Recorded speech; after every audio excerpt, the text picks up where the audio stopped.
सूरत दीपेंद्र हुड्डा आर्या भूपेंद्र हुड्डा भी लड़ ले तो भी एक तरफा भाई फल मारा है। कदे किसे भाई का भाई मो निकम मनीषा कोई टक्कर में नहीं है, खाम खा चक्कर में पड़ रहे हैं ये। हरियाणा में हर हालात में चाहे कोई कितने ही भ्रम फैला ले, कुछ भी कर ले, भारतीय जनता पार्टी की सरकार आ रही है। एक हरियाणा का पप्पू है, वो दादरी के अंदर ये कह के गया है कि मैं यहाँ इस माइनिंग को भी बंद कर दूंगा।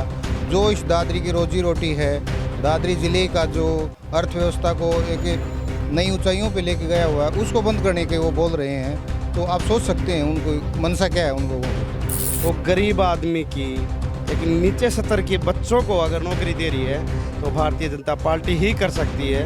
कांग्रेस पार्टी ने हमेशा गरीब आदमी का शोषण करने का काम किया है और वो आगे भी करेगी। 36 बिरादरी को छोड़ो है हो सुनील की मानो हाप और काम करेगो जेलर को नहीं, एक एक आदमी चिन्हित करा क्या हमने बदमाशी छोटा नहीं होगा। इस गांव में दादरी लक्ष्मण रेखा खेच पिछोरन और कंटिन्यू ठाड्डा मता दगो कदे किसे भाई का बैम हो। दादरी की जनता अब की बार एक इतिहास रचने जा रही है। भारतीय जनता पार्टी का कैंडिडेट यहाँ से कभी भी चुनाव नहीं जीत पाया है और अब की बार एक इतिहास रचने जा रही है कि दादरी की सीट से भारतीय जनता पार्टी का कैंडिडेट चुनाव जीतने जा रहा है। 2024 के विधानसभा चुनाव में जहां तमाम उम्मीदवार एडी चोटी तक का जोर लगा रहे हैं, वहीं समर्थक भी पीछे नहीं है। आधी रात का समय है, उसके बावजूद भी आप मेरे साथ देख सकते हैं किस प्रकार से जो तमाम समर्थक है वो अपने नेता के लिए घर घर जाकर लोगों से वोट की अपील कर रहे हैं। आपके तो गले में पटका पहले से ही लगा हुआ है, तो क्या माहौल देख पा रहे हैं? माहौल तो ये मान के चलो कि हरियाणा में हर हालात में चाहे कोई कितने ही भ्रम फैला ले, कुछ भी कर ले, भारतीय जनता पार्टी की सरकार आ रही है। सोच लीजिए अरे 101% मतलब जो है ना, चाहे कोई कितने ही भ्रम फैला ले, कितने ही झूठी बातें फैला ले, लेकिन भारतीय जनता पार्टी की सरकार हरियाणा में आ रही है। कांग्रेस वाले तो बोल रहे हैं कि बीजेपी वाले झूठ फैला रहे हैं। ऐसा है जी, कांग्रेस का काम क्या है वो आप भी बहुत अच्छी तरह से जानते हैं। मतलब कि भी वो क्या क्या उनकी करनी रही है और पिछले 10 सालों में मतलब हरियाणा में कितना विकास भारतीय जनता पार्टी की सरकार के समय में हुआ है। बिना खर्ची बिना पर्ची की नौकरी हर एक मतलब गांव-गांव में बच्चे लगे हैं।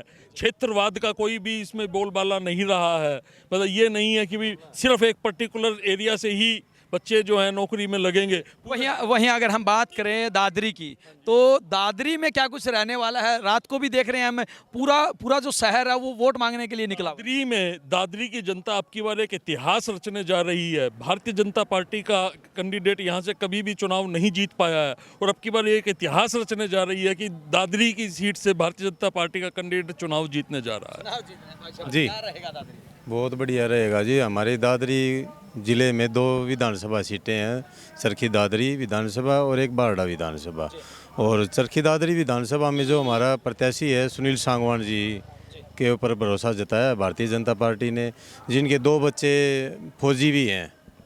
इसी तरह हमारा बारडा का विधानसभा का प्रत्याशी भी एक शहीद का बेटा है जी, फौजी और नेवी से रिटायर्ड हैं।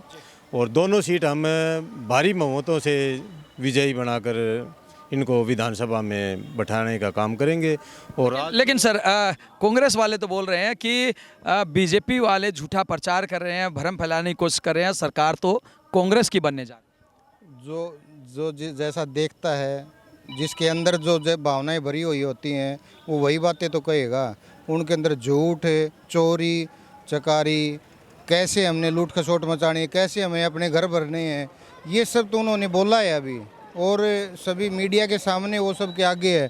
अभी 2-3 दिन पहले जो हमारे कहते हैं कि एक हरियाणा का पप्पू है, वो दादरी के अंदर ये कह के गया है कि मैं यहाँ इस माइनिंग को भी बंद कर दूंगा। जो इस दादरी की रोजी रोटी है, दादरी ज़िले का जो अर्थव्यवस्था को एक नई ऊंचाइयों पे लेके गया हुआ है, उसको बंद करने के वो बोल रहे हैं। तो आप सोच सकते हैं उनको मनसा क्या है उन लोगों की। मंशा क्या है? युवाओं का रुझान किस तरफ? देखिए, युवा सभी भाई सुनील सांगवान के साथ हैं और भाई ने बता दिया कि कांग्रेस की मंशा क्या है। सुनील सांगवान जी जो क्रेशर उद्योग का नाम दे रहे हैं, जिसको उद्योग का दर्जा दिलाने की बात करें, और जो कांग्रेस वाले उनको बोलते हैं कि माइनिंग मैं बंद करवा दूंगा, अपने रिश्तेदारों के लिए पोर्टल खोल दूंगा राजस्थान के लिए, जो पिछले 10 साल पहले भी उन्होंने ऐसा किया है और कर चुके हैं और वो अभी भी कर सकते हैं, तो आप इनकी मंशा तो साफ साफ दिख रही है।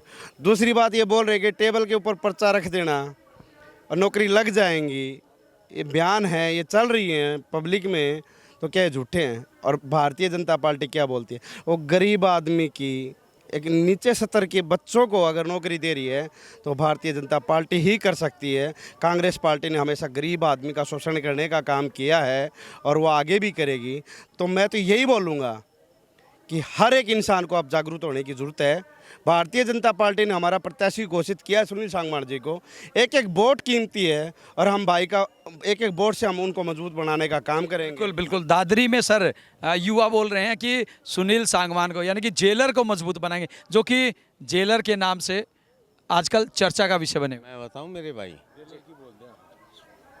फेवरेट है ये थोड़ा लाडलो है, ठाडो लाडलो है। वजह है सतपाल सांगवान भी, और सांगवान साहब ने चुनाव लड़ाने भी हुए हैं। इवन्यू का है ना, यह बोल रहा है कांग्रेस या विरोधी, किसान विरोधी मेरे भाई की बता किस तरह है। ये कढ़ाई में बाजरो बोया करता, मैं भी जट्टा हूँ बालक सू, ये कढ़ाई में बाजरो बोया करता। अरे हम भी 15-15 एकड़ या तो माल न लिया हाँ या बाटन लिया हाँ, 15-15 एकड़ इसकी वजह तो रहे 2600 की वहाँ तो ऊपर रेट। लेकिन नकरमा आदमियों को के इलाज है मेरे भाई, इतना नकरमा आदमी है, न्यू को है अक जाट विरोधी है, फलान विरोधी है। 36 बिरादरी को छोरो है यो सुनील के मानो हाप और काम करेगो जेलर को नहीं, एक एक आदमी चिन्हित करे क्या हमने बदमाशी छोड़ा नहीं होगा। किस्सा गांव में दादरी लक्ष्मण रेखा खींच दी छोरा ने और कतिन्यू ठाडा मता जीता को कदे किसे भाई का बहम हो, मनीषा सांगवान का बहम हो न, उरत दीपेंद्र हुड्डा आर्या भूपेंद्र हुड्डा भी लड़ ले तो भी एक तरफा भाई फल मारा है। कदे किसे भाई का बहम हो, न्यू का मनीषा कोई टक्कर में नहीं है, खाम खा चक्कर में पड़ रहा है। ये जो जेलर हैं क्या है, ये अंग्रेज़ों के ज़माने के जेलर नहीं है, क्योंकि अंग्रेज़ों के ज़माने के जेलर होते थे वो कहते हैं आधे उधर जाओ आधे इधर जाओ, और ये आज के ज़माने के जेलर हैं जो सबको साथ लेके चलेंगे, सबका साथ सबका विकास। सबका साथ सबका विकास। हाँ जी बाबूजी, क्या रहेगा दादरी में?